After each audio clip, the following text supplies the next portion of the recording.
of our elementary schools, Catholic schools, the teacher asks, I want to say, if I remember right, maybe first or second grade, going around the students and asking them, what do you want to be when you grow up?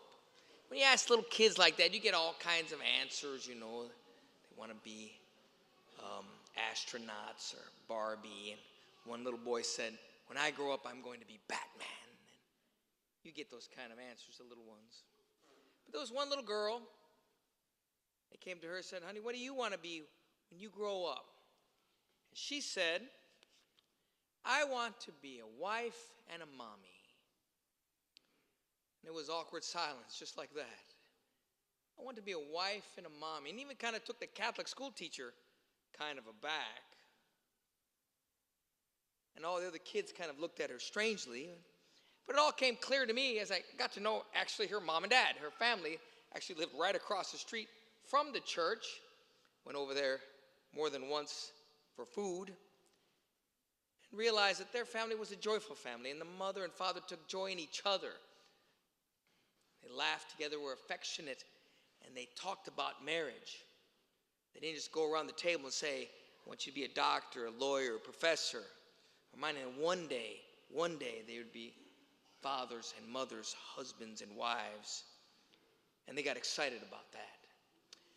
Now, having said that, we all know that that is not always the case in families. Actually, that's probably not mostly the case in families.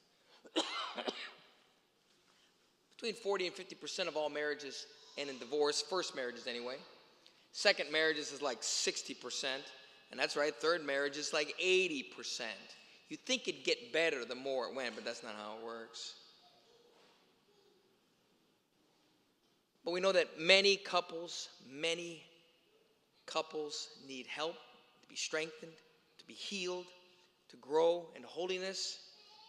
And we as a Catholic Church can offer a remedy to those struggling marriages, but also to take the words of Jesus seriously. Because these words today from the Gospel of Mark are not soft. He never says, if you divorce your wife and marry another, you'll be in a regular marriage. He doesn't say that. He doesn't say if you move in with somebody else that's not a healthy situation. He calls it adultery over and over again. Actually, he does it 4 times, twice in Matthew, once in Mark, and once in Luke. He says it over and over again. Now, it may sound like I know my scriptures pretty well, but I don't. I'm Catholic like everybody else. But I find myself having to quote those scriptures more than once, especially when preparing couples for marriage, to remind them of the vows they're about to take. I will love you and honor you all the days of my life. And what does that mean? What does that look like? Even a couple times I said to couples, do you want me to put in there, I will love you and honor you all the days of my life, but if you cheat on me, I'm going to go find myself somebody else. I can put that in there. She's like, no. Oh, okay, no.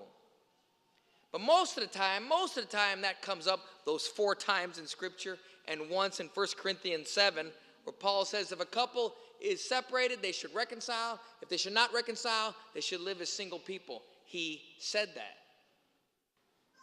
But it mostly comes up when someone's seeking an annulment.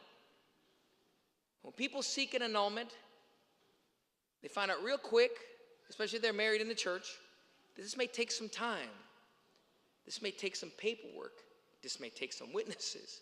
This may take experts and the tribunal. And they always come back with the same kind of sentiment, which I can understand. Why is this so complicated? Why is this so hard? So when Mother Church takes vows very seriously, why does she take it so seriously? Because Jesus did. Because Jesus does. And in that gospel, you see Jesus say this. If you divorce your wife and marry another, you commit adultery. If you marry a divorced woman, you commit adultery. And then the apostles take him to a separate room and ask, did you really mean that? Is there like an out? And he doubles down. It is a hard saying, but all things are hard or worthwhile. All things that are hard point to a deeper truth that's beautiful. Because anybody who takes vows, there is understanding that there was a marriage there. There was a relationship there. There was a covenant there. We take covenant seriously. And we recognize that it is nothing new when we break covenants. It's actually the very sin of Adam and Eve, because they had a marriage. And you can say in some sense it was the sin of adultery.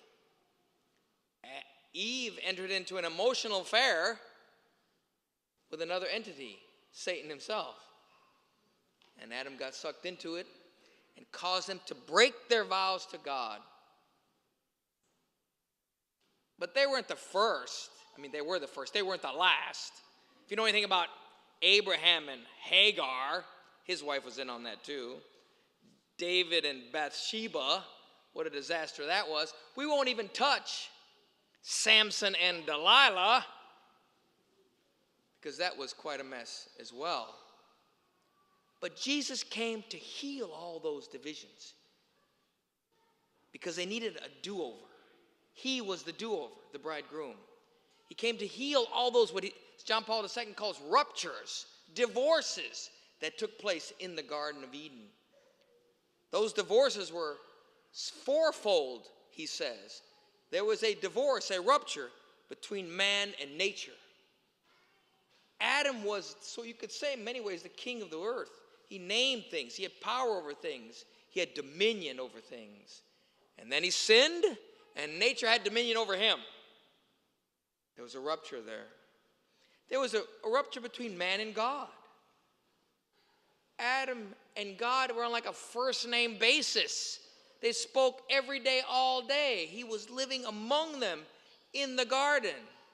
And then they sin, they get kicked out, and all of a sudden there's a separation, and God has to make all these rules to work on reconciling that. And there was also a divorce between man and himself, a division. Now, human beings, men, are inclined to things that are bad for you, that are bad for us. We have an inclination towards sin that has to be resisted and fought. It takes work. But there was a divorce. There was a division between man and woman. Because Adam and Eve were together naked and unashamed.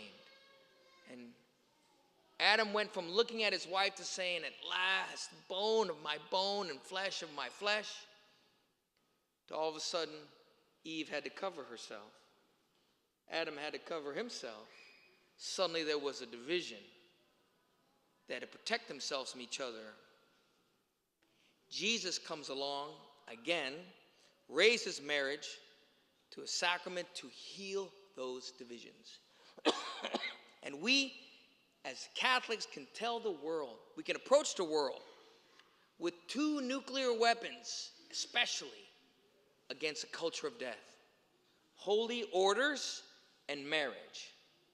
We talk a lot about holy orders from here, encouraging people, men, to consider priesthood and diaconal. But the truth is, when we talk to the boys about priesthood, we say 100% of women are not called to the priesthood, and 99.9% of men are not called to the priesthood. But a good chunk of you are called to married life. Huge chunk of you are called to married life. And strengthening, encouraging, celebrating, growing that relationship can change the world.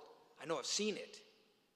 And we can not just teach the world about real marriage, but we also tap into something in their hearts that every junior high kid knows. It's written in their hearts what marriage is supposed to be. Even if you went to the most craziest leftist place on earth, like Berkeley or San Francisco or downtown Austin, they know that marriage is supposed to be exclusive. It's supposed to be exclusive. It's supposed to be permanent. It's supposed to be faithful and total. And they also know that it is ordered towards children. That's what it's ordered towards. Something outside of itself. Something greater. That 1 + 1 can sometimes equal 10. And there's examples of that here. There's somebody who said yes to life. The second part of this reading, I kept it in there because it's a choice. It talks about being open to children. Being open to children. Now we have a society that fears children. Even mutilating men's bodies and calling it getting fixed. That's upside down. But we can revamp, resurge, grow, heal, and even have a do-over if we can strengthen the sacrament of marriage. John Paul II says that there's 4 aspects to real marriage: total, faithful, fruitful, and free. And if you pardon my analogy, I like to analogize it to a car, an automobile. I love cars. I love cars that were built in the late 60s, early 70s. I love muscle cars. My first car was a 72 Nova. I sold it for $100. It's worth thousands now. Yeah, that's me. I'm the guy that walks around. When I see a 67 Corvette on the HB parking lot, I can stand there and just look at it. But have you ever seen a car run around on a one flat tire? It's not pretty. It can be done. I've seen a car run on 4 flat tires. You ever seen that? It does not pretty, but it'll move. It's messy, it's ugly, it's awful. And we know marriages that may have 1, 2, 3, or 4 flat tires. And the question is, how do we reinflate those tires so they can be on? And especially when they look at children as something to be warded off. Now they got sludge in their gas tank and not high-grade fuel. Now, when Jesus was talking about this, and he did often, like I said, in all the synoptic gospels he brings it up. People may have looked at him and said, hey, you're not even married. Don't tell us how to be married. No one said that to him. People have said that to me, celibate guy. But I understand that marriage is difficult. It's challenging. Celibate life is challenging too. It takes prayer, study, humility, and the sacraments and good communication. Marriage is not much different. But what I also tell people is I am not an expert on marriage. But I am an expert on bad marriage. I know how it's really easy to take one down. Like any building, like any church, you have to be creative to build a church. It takes time, engineers, artists, all those things, creativity. Anybody will tell you that. But the demolition guy knows all he needs to do is put dynamite in that pillar, those 4 there, dynamite in that pillar, and the whole thing will come down. And actually like a minute. Marriage is like that. You want to destroy a marriage? Easy. Add alcohol. Add contraception. Put in a little pornography and have lack of communication. And work 80 hours a week. And if you really want to, top it off, when you have a fight, give each other the silent treatment. That'll take it down. However, if you want to strengthen it, make sure you're people of prayer. If you're praying with a spouse, you're growing. You'll see sides of your spouse that you never saw. Be students of marriage. Open up the catechism, the section on marriage. It's fantastic. It's exclusively and uniquely, I think, in some ways, Catholic, as it talks about Jesus, the bridegroom, and the church as the bride, and how we image that. Also, humility, to be able to say to your spouse, I was wrong and I'm sorry. But also, communication. Now, that is a little bit more complex. And you might think you're a good communicator. I don't know. Ask your spouse. Let them tell you. Men and women are not compatible. Let me say that again. They're not compatible, but you do complement each other. You bring out what's best in each other. But men and women talk differently. When I call Father Will and see if he wants to go have a slice of pizza, this is how we talk. Hey, Father Will, how you doing? I'm fine. Are you fine? You hungry? Yeah, I'm fine. I'm good. Let's go to a pizza place. Fine. I'll see you there in an hour. Women don't talk like that. There's always the backdrop, the build up. They build it up, that's why they decorate. But men want to be talked to directly. So women, figuring out how men communicate is not complicated. It isn't. A man was talking the other day about how he wishes his wife was talk directly to him. She hates it when he leaves things out. So when his pants are on the floor, instead of saying, hey, could you pick those up? Could you get rid of those? She asks a question like, are those yours? And leads to an hour-long debate. You want me to pick them up? Well, you think I would. You think they go? I don't. Okay, I'll pick them up.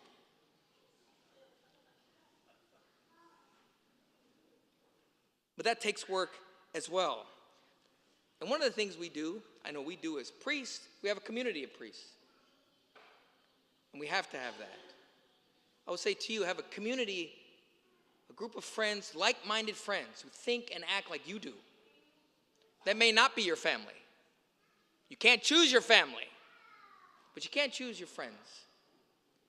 Then they can fuel you to share with maybe your family, maybe your neighbors, the good news of the sacrament of marriage and the bad news of divorce. And maybe they can see how excited you are. And when our kids, if you've ever seen a Jason Everett talk, or talk by Christopher West or anybody like that, talk to teenagers about marriage, they don't get bored. They get excited. And they start looking forward, start praying for their future spouse. And then maybe, just maybe, we walk into that second grade classroom, more than one girl, maybe the whole class will start saying, when do you want to be when you grow up? I want to be a father. I want to be a mama. I want to be a husband. And I want to be a wife. And be excited about it.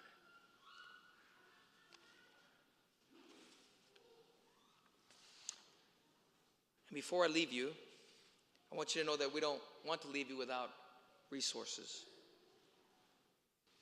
In the basket back there is actually a little resource list. Take one. You might need one. You might know someone who does. There's great resources in the church. Marriages in Crisis, Retrovive. Marriage Enrichment, Worldwide Marriage Encounter.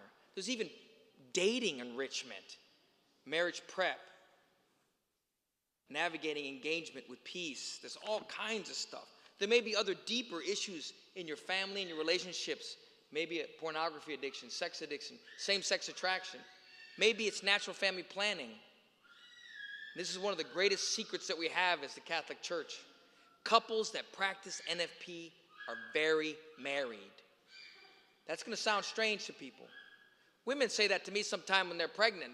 I say, are you pregnant? I'm very pregnant. Well, maybe we can start saying you're very married. But even if none of this applies to you, there's all kinds of resources on understanding church teaching and combating the culture. Pints with Aquinas, Theology of the Body Institute, the Ruth Institute. Each of these give you the weapons, the verbiage, the nomenclature, the resources to hopefully get you and the people around you, and especially our young people, excited about marriage.